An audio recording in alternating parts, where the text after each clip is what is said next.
Lo que no ha dicho el pastor es que aquí también está presente una de mis profesoras de escuela dominical, así que estoy temblando.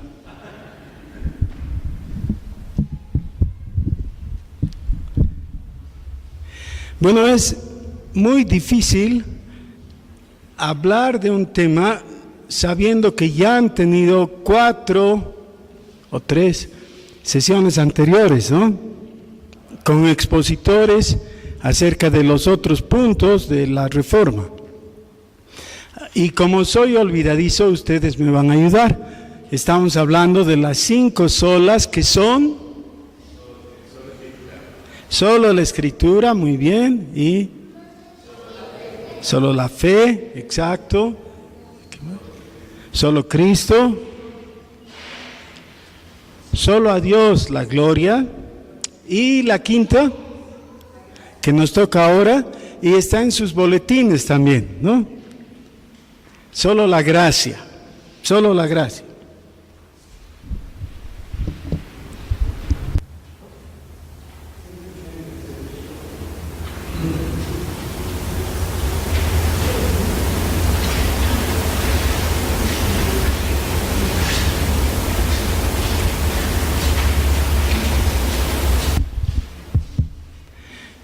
Muy bien. Ahora, yo no sé el enfoque que los otros predicadores le han dado.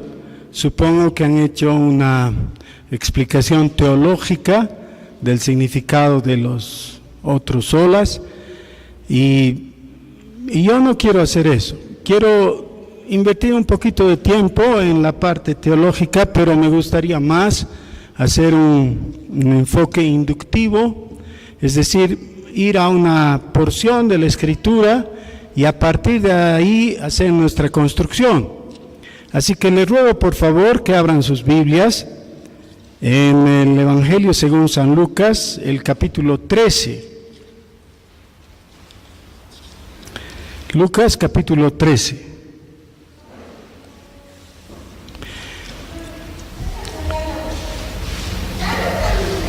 Antes de dar lectura al pasaje, que está desde el versículo 10 hasta el 17, quiero comentarles que hay algunos datos muy interesantes. Si uno va a la concordancia y busca todas las veces que aparece la palabra gracia en la Biblia, se encuentra con cosas sumamente interesantes, extrañas. Por ejemplo, no ocurre tantas veces como uno hubiera esperado, ¿no? Realmente uno va con expectativa y ve que no son tantas veces. La mitad de las veces que ocurre tiene que ver con el acto de dar gracias, es decir, agradecer. Así que eso no cuenta, ¿no? Digamos, de hecho. Tiene relación, pero no es exactamente eso a lo que nos referimos. Pero, ¿qué relación tiene eso de dar gracias con la gracia de Dios? Les quiero hacer una pregunta. ¿Hay entre los presentes alguno que hable aymara o aymara, como quieran pronunciar? ¿Alguien? Así, una persona, qué bien. Y entonces, hermana, ¿cómo se dice en aymara gracias? Es decir, uno recibe un favor y agradece diciendo gracias. Sí, pero eso es transliterado del español, no es propio del aymara. ¿Y saben qué? No existe la palabra gracias. No hay. ¿Por qué no hay? Porque no hay el concepto. No hay el término porque no hay el concepto. Y voy a dejar pendiente eso como un dato anecdótico solamente, y que quizás nos sirva para reflexionar como bolivianos que somos. Quizás tenemos un vacío ahí, ¿no? Un hueco en nuestra ideología. Pero entonces, siendo que la mayor parte de las veces que la palabra gracia aparece en la Biblia, tiene que ver con el acto de agradecer, cuando se refiere a la gracia de Dios, ¿dónde está? ¿Saben que hay libros de la Biblia que no tienen la palabra gracia? Y no era una palabra muy común en los labios del Señor Jesús. Y quizás estoy quedando corto. ¿Ya? Bueno, entonces, ¿a qué nos lleva eso? Resulta que el concepto de la gracia está en la Escritura más implícitamente que a través del término, es decir, explícitamente. Por eso vamos a leer este pasaje de Lucas capítulo 13. Dice: enseñaba Jesús en una sinagoga en el día de reposo, y había allí una mujer que desde hacía 18 años tenía espíritu de enfermedad, y andaba encorvada, y en ninguna manera se podía enderezar. Cuando Jesús la vio, la llamó y le dijo: mujer, eres libre de tu enfermedad. Y puso las manos sobre ella, y ella se enderezó luego y glorificaba a Dios. Pero el principal de la sinagoga, enojado de que Jesús hubiese sanado en el día de reposo, dijo a la gente: 6 días hay en que se debe trabajar. En estos, pues, venid y sed sanados, y no en día de reposo. Entonces el Señor le respondió y dijo: hipócrita, cada uno de vosotros no desata en día de reposo su buey o su asno del pesebre y lo lleva a beber. Y a esta hija de Abraham, que Satanás había atado 18 años, ¿no se le debía desatar de esta ligadura en el día de reposo? Al decir él estas cosas, se avergonzaban todos sus adversarios, pero todo el pueblo se regocijaba por todas las cosas gloriosas hechas por él.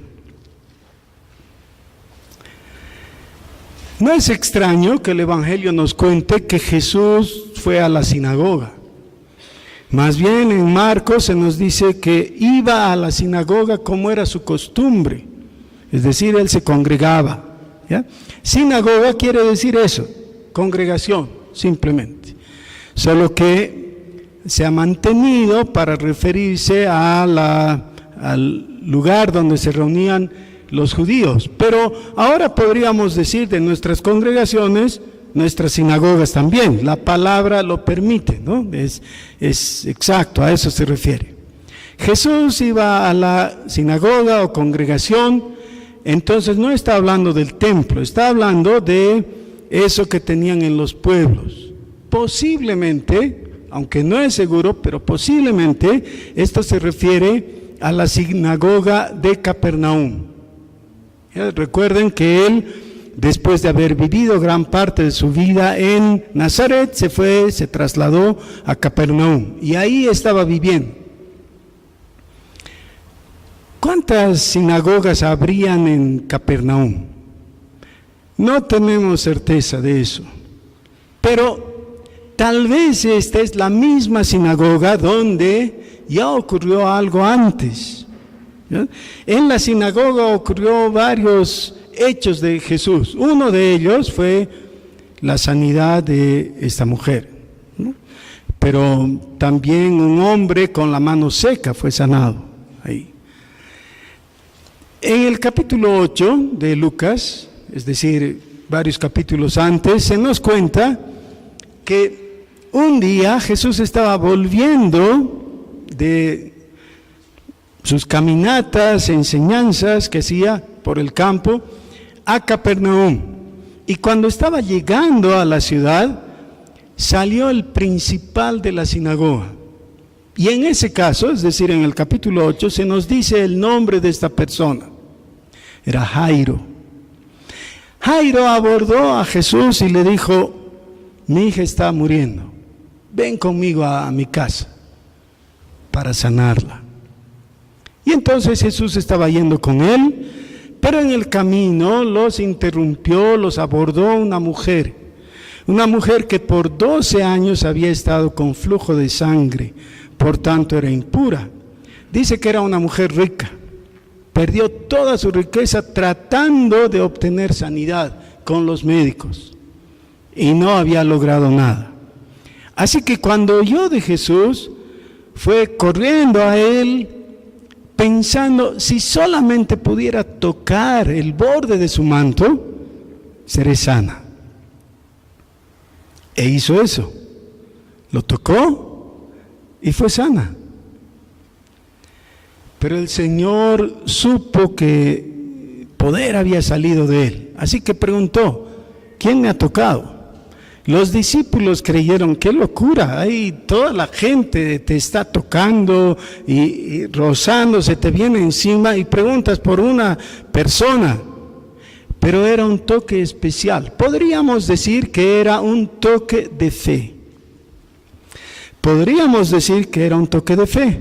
Pero hoy no nos toca hablar de la sola fe, nos toca hablar de la sola gracia. Así que, bueno, resulta que Jesús sanó a la mujer y no solamente la sanó, sino que la encomió. Es decir, habló bien de ella, dijo que su fe la había salvado y la despidió en paz. Después fue a la casa de Jairo y sanó a la hija de Jairo, que realmente ya había muerto, es decir, la resucitó. Todo eso hizo el Señor Jesús y debiéramos preguntarnos algo. ¿Por qué? ¿Por qué hizo eso? Miren que nosotros estamos acostumbrados, ¿no?, a la figura de Jesús sanando al uno, al otro y todo lo demás, así que lo damos por descontado. Claro, Él era el sanador, así que sanaba. ¿Pero por qué?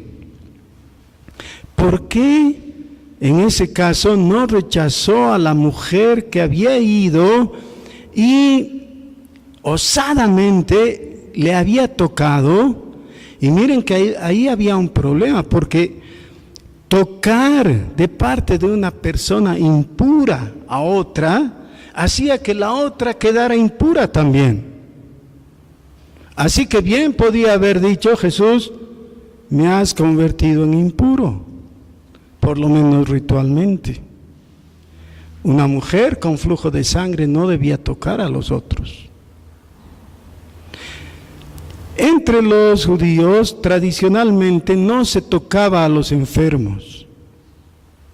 Y aquí en este pasaje encontramos que Jesús llama a la mujer encorvada, le dice que está libre de su enfermedad, de su espíritu de enfermedad, y luego hace algo que no necesitaba hacer.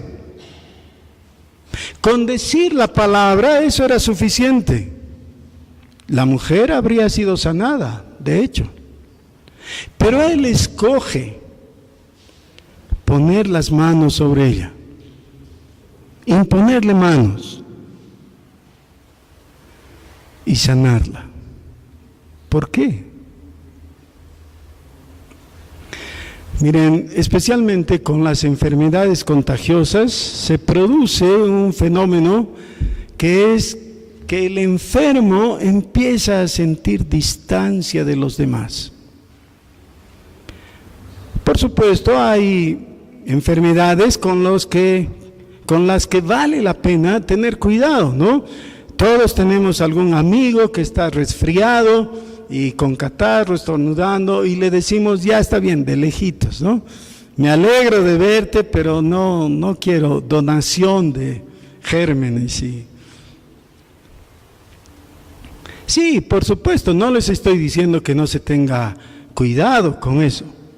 Estoy diciendo que hay unas necesidades psicológicas que son igualmente grandes y dignas de ser tomadas en cuenta que la enfermedad física.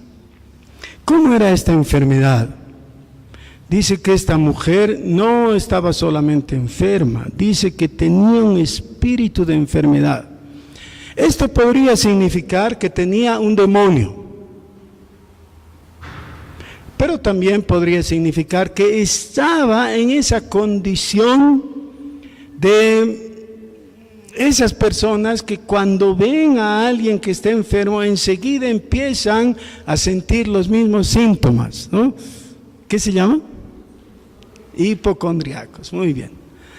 Los hipocondriacos es como que se contagiaran no a través de medios físicos, ¿no?, sino a través de un canal psicológico, ¿ya? Y es posible que ese sea el caso de esta mujer, tal vez.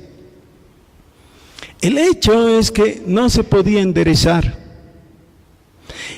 Y una persona que está en esa condición, ¿cómo puede mirar a los ojos a otro? Entre nosotros hay diferencia de estatura, ¿no es cierto? Hay unos más altos y otros más bajitos, pero aún así, de todas maneras, a todos nos gusta poder mirar a los ojos al otro en el momento del saludo o de la despedida, qué sé yo, mientras estamos charlando. Para nadie es grato tener una desventaja al hablar con las otras personas. Ella quería enderezarse, pero no podía. Estaba como en un estado natural de humillación. Estaba prisionera con ese espíritu de enfermedad. De nuevo, insisto en la pregunta: ¿por qué Jesús, que no fue requerido? Miren ustedes, él va a la sinagoga, la mujer no dice nada, estaba ahí nomás. Cuando Jesús la ve, la llama. La iniciativa es de él. Él quiere la proximidad para poder sanarla y tocarla, no solo sanarla. Podía haberla sanado a distancia también. Él sanó estando en una ciudad y el enfermo estaba en otra, no hay problemas con eso. Quería tocarla. Cuando Martín Lutero estaba en su calidad de monje, él tenía un problema que debíamos tener todos los hombres: el problema con la culpa. Él todo el tiempo se sentía culpable y no hallaba alivio para su alma. Según el sistema sacramental medieval que ahora han heredado los católicos romanos, eso se soluciona con los sacramentos. Se necesita el sacramento de la penitencia, por el cual el pecador va al confesor, al sacerdote, y le dice: Padre, he pecado, he hecho tal cosa, y el confesor le otorga la absolución después de darle una pequeña penitencia, que más parece a veces burla, ¿no? Porque le dice que tiene que rezar o algo así, o repetir el Padre Nuestro. Y qué paradójico, ¿no? Es como que el Padre Nuestro fuera un castigo entonces, ¿no?, cuando debía ser un privilegio. Bueno, pero así es. Y entonces la persona ritualmente entiende que sus pecados han sido quitados y todo eso. Pero, ¿cuántos de sus amigos toman en serio algo así? Ustedes hablen con cualquier amigo practicante, ¿no?, católico, dicen: ¿y tú fuiste a misa este domingo? Dice: no fui. Pero la Iglesia Católica enseña que el no ir a misa es pecado mortal. Así que estás en pecado mortal. Sí, pero no importa, ¿no? La mayor parte de la gente no tiene el sentido de pesar por algún pecado, sea de tipo ritual o sea una inmoralidad, que cometió ayer adulterio o defraudó a alguien o cualquier cosa así. Igual no se siente culpable. Sí, pero como debíamos estar todos, Martín Lutero sí se sentía culpable. Y entonces él iba a confesar sus pecados cada día. Y muchas veces estaba en el confesionario por más de 2 horas, hablando con el confesor y vaciando su corazón de todo ese peso que lo atormentaba por su mala conducta, según él entendía. Cada día esperaba la hora de recibir el perdón de sus pecados. Y aún así nunca estuvo libre. Estaba agobiado por esa culpa tan grande. Dios tenga misericordia de nosotros y nos dé un poco de esa sensación también, de ese sentimiento, de sabernos culpables delante de Dios, porque de otra manera vamos a querer hacer negocios con Dios, ¿no? Hablar de igual a igual, y eso no se puede. Pero entonces, ¿por qué no servía ese sistema llevado al extremo por Lutero? Yendo a confesar todos los días. ¿Por qué no servía? Porque a veces el rito simplemente no es satisfactorio, no es suficiente. Él necesitó encontrar en la Escritura el conocimiento de algo que es tan maravilloso y que es esta palabra que nos toca pensar ahora.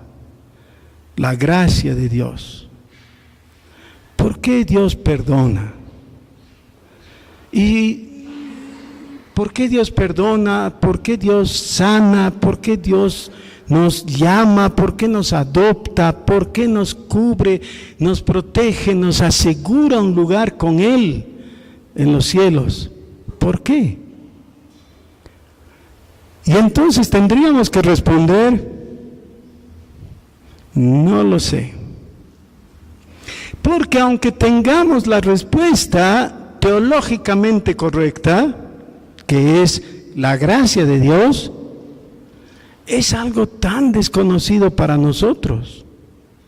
Porque no hay categoría en lo humano que nos permita vislumbrar de qué está hablando, qué es eso de la gracia de Dios. Claro, podemos hacer el esfuerzo y definirla según el lenguaje, según la teología y todo eso, pero todavía es tan extraño, tan extraño. La primera vez que en la Biblia se habla de la gracia de Dios es en el capítulo 6 de Génesis. Ahí se nos dice que Noé halló gracia a los ojos de Dios. Halló gracia. ¿Cuánto podrá significar eso? ¿Saben qué? Significa muchísimo. Por eso no pereció en el diluvio. Significa mucho, por eso todavía hay una humanidad. Porque la humanidad que había pereció, fue destruida. Y solo Noé y su casa quedaron por la gracia de Dios. Es decir, por el favor de Dios, por el buen corazón de Dios, por esa proclividad de Dios, esa inclinación de Dios de bien para con nosotros. Lo maravilloso en la gracia de Dios es que no hay causa en nosotros.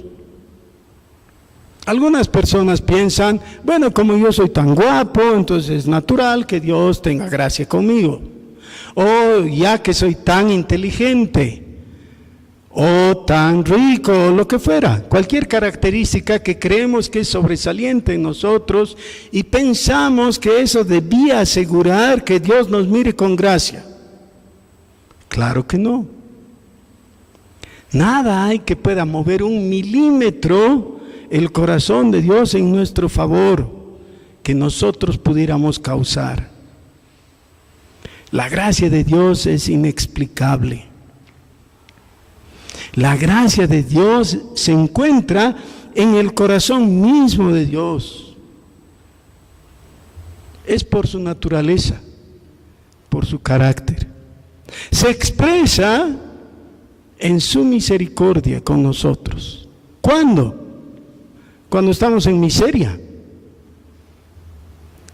No tiene lugar a tener misericordia con alguien que no es miserable. Solo el miserable necesita misericordia. Y solo el miserable es como aquella mujer del capítulo 8 que fue a tocar el manto de Jesús. O como esta otra que no podía enderezarse. La gracia de Dios nos alcanza y hace algo maravilloso. En esta mujer hizo que fuera sanada y restaurada, su salud quedó bien, el espíritu de enfermedad se tuvo que ir, ella quedó erguida y podía mirar a los demás con dignidad por primera vez después de 18 años. A esta sinagoga entraron varias personas, se nota que había mucha gente ahí. Jesús habla con la gente al final, ¿no es cierto? Cuando ve que la gente, o más bien el líder de la sinagoga estaba actuando en una forma tan horrible. Bueno, entonces había muchas personas. Una de ellas es la mujer con esta grave enfermedad. La otra es Jesús. Nos cuesta mucho identificarnos con Jesús por varias razones. De hecho, hay una gran diferencia, ¿no? Él es el sanador, yo soy el enfermo. ¿Cómo podría yo tratar de tomar su lugar? Él es el Señor, yo soy su criatura nomás. Así que identificarnos con Jesús en este hecho de llegar a la sinagoga, como que nos deja en offside. También podríamos identificarnos con la mujer, lo cual es más adecuado. Porque si bien la mayoría de los que veo aquí no están en esa situación de estar doblados, arrastrando la cara al suelo, felizmente, sin embargo, tal vez nuestro corazón no está en la mejor posición. Tal vez por dentro estamos nomás leprosos o paralíticos o encorvados. Tal vez estamos como prisioneros de algo. Miren lo que dice el Señor. Dice que ellos estaban dispuestos a desatar sus animales, pero esta mujer estaba atada por Satanás, en el versículo 16. ¿Ya? Estaba atada por Satanás. Y no es extraño que personas atadas y muy atadas, amordazadas y engrilladas por Satanás, lleguen también a nuestras congregaciones, es decir, a nuestras sinagogas.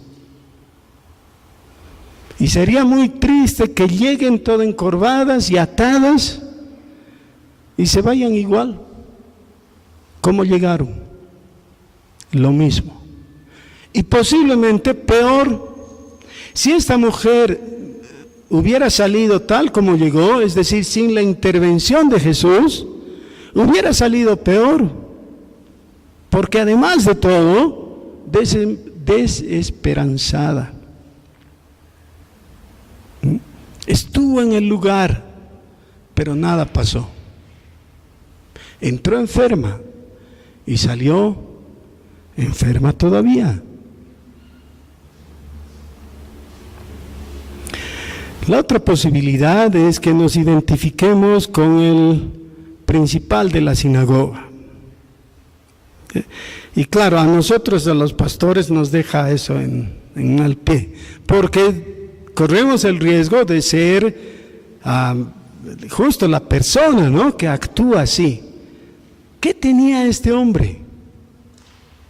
Bueno, tenía una pésima comprensión de lo que era eso. Él era el principal en la sinagoga, pero no comprendía para qué era todo esto. Ahora, quiero hacer unas aclaraciones, si me permiten. ¿Qué se va a hacer a una sinagoga? Sea una sinagoga evangélica del siglo XXI o una sinagoga judía del primer siglo. ¿Qué se va a hacer? Igual. A oír la palabra de Dios. Claro, sí, ellos leían la palabra, la meditaban y todo eso. Muy bien, esa es una parte. ¿Qué más? Alabar al Señor, sí, muy bien. ¿Qué más? Orar, es decir, hablar con Dios, presentar nuestras cargas, nuestros temores, abrirle nuestro corazón, ¿no? Eso es orar. Eso es lo básico, ¿no es cierto?, que se va a hacer. Todo eso compone la religión. Está de moda decir que el cristianismo no es religión. ¿Han oído eso? Sí, bueno, es pura ignorancia. El cristianismo es religión, claro que es religión, si es que se toman las palabras técnicamente. Eso es la religión. ¿Qué es la religión exactamente? Es la puesta en práctica de lo que hay en el corazón. Es decir, en lo subjetivo, es decir, dentro del corazón, lo que tenemos es fe.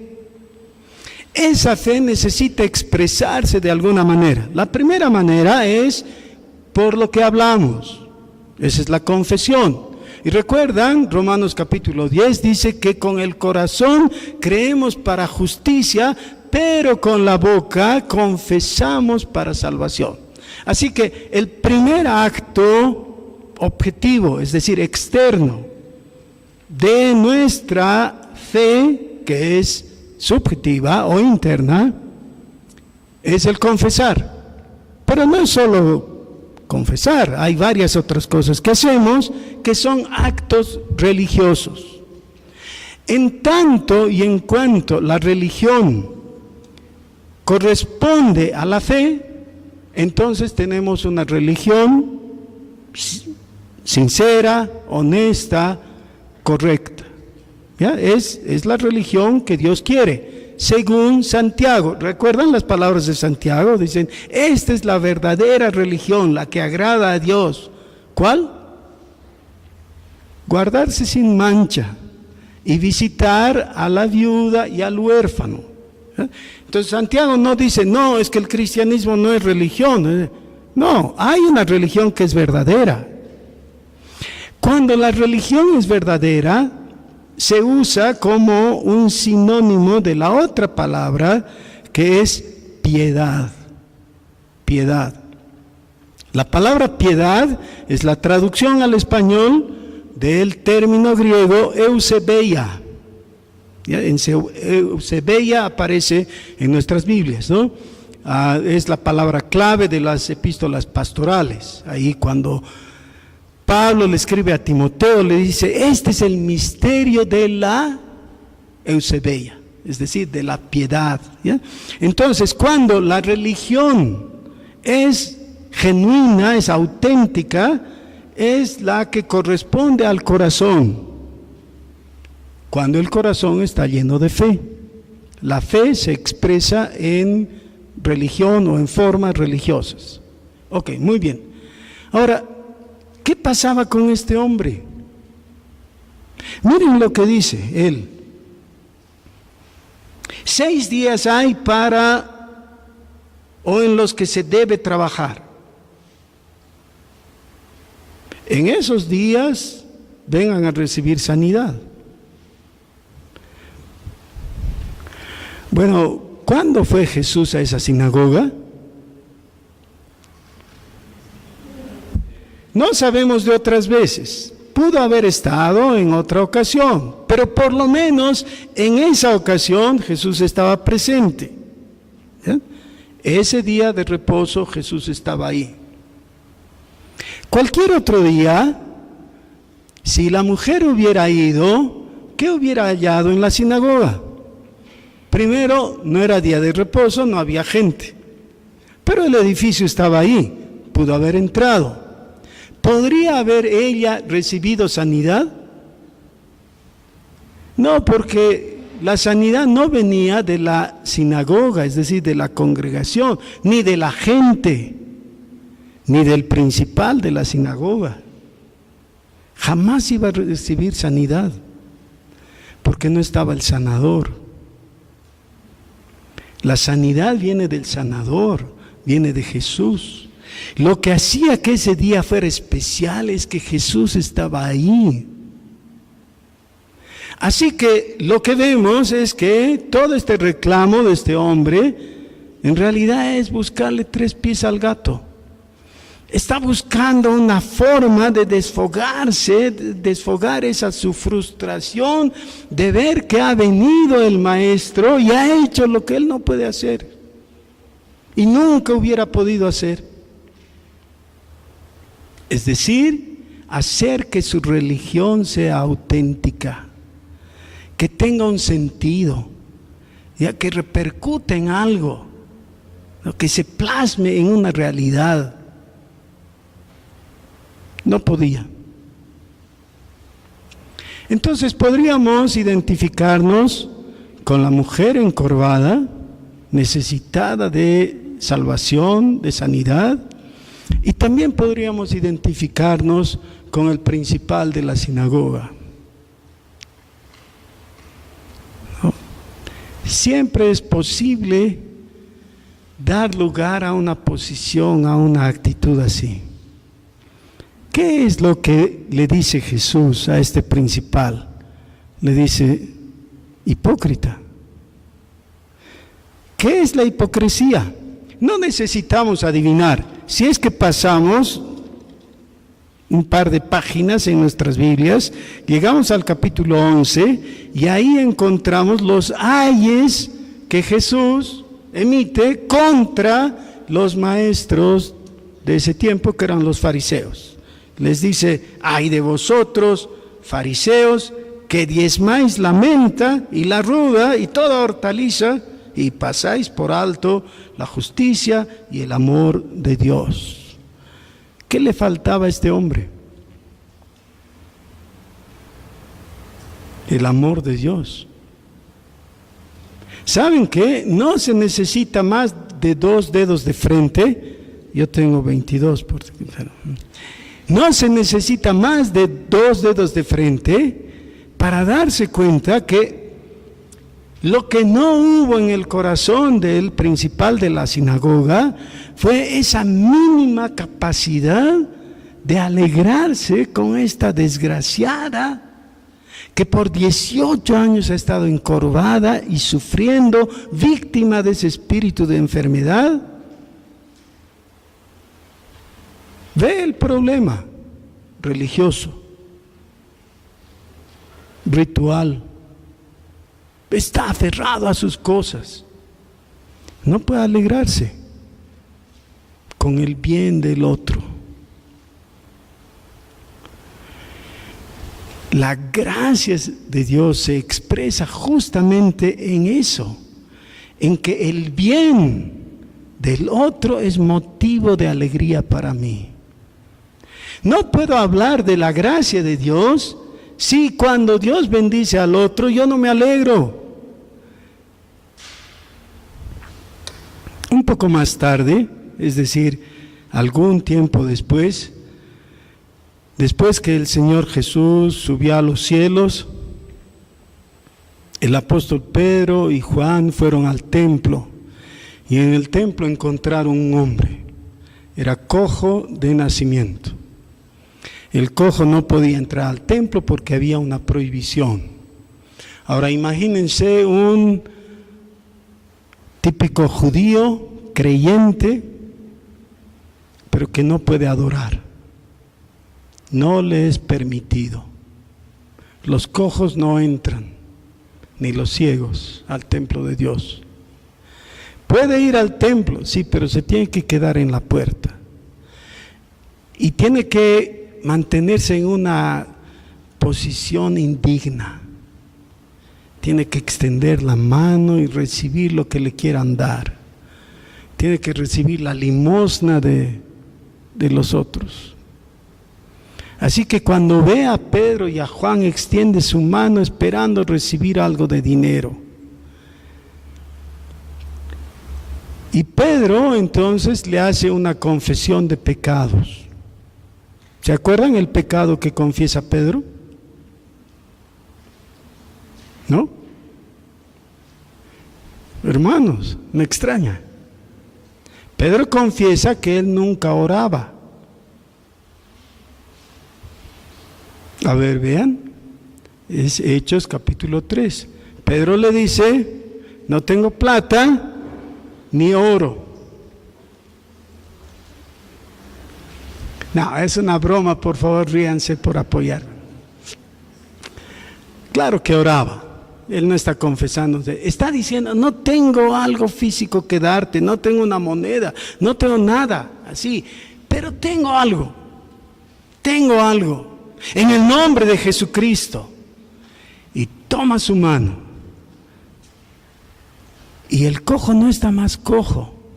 Ahora no solamente puede pararse y volver a caerse, no, está sano, no solamente está de pie, sino que entra al templo saltando y tiene tanto vigor que tiene de una mano a Pedro y de la otra a Juan, y así, ¿qué hace? Da gloria a Dios. Da gloria a Dios, está agradecido con lo que Dios ha hecho, con él lo ha sanado. ¿Ya? Ahora, una y otra vez este patrón se repite.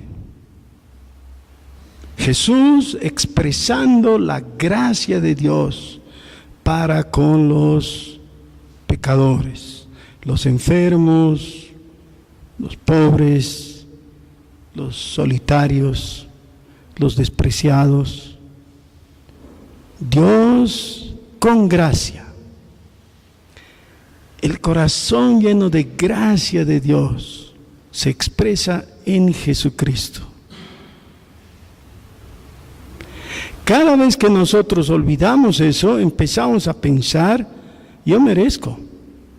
Estoy sano porque merezco. ¿Acaso no sigo una buena dieta? Y tengo una vida responsable, no farreo y no hago otro tipo de cosas. Merezco estar sano. ¿Sí? ¿Mereces? No has entendido nada. Dios es bueno. Por eso estás sano. Y todos los beneficios que tienes, puedes hacer un listado enorme. Tienes que reconocer, es por la gracia de Dios. Es por la gracia de Dios. Y cuando dejas de ver eso, te empiezas a convertir en un hombre igual al principal de la sinagoga.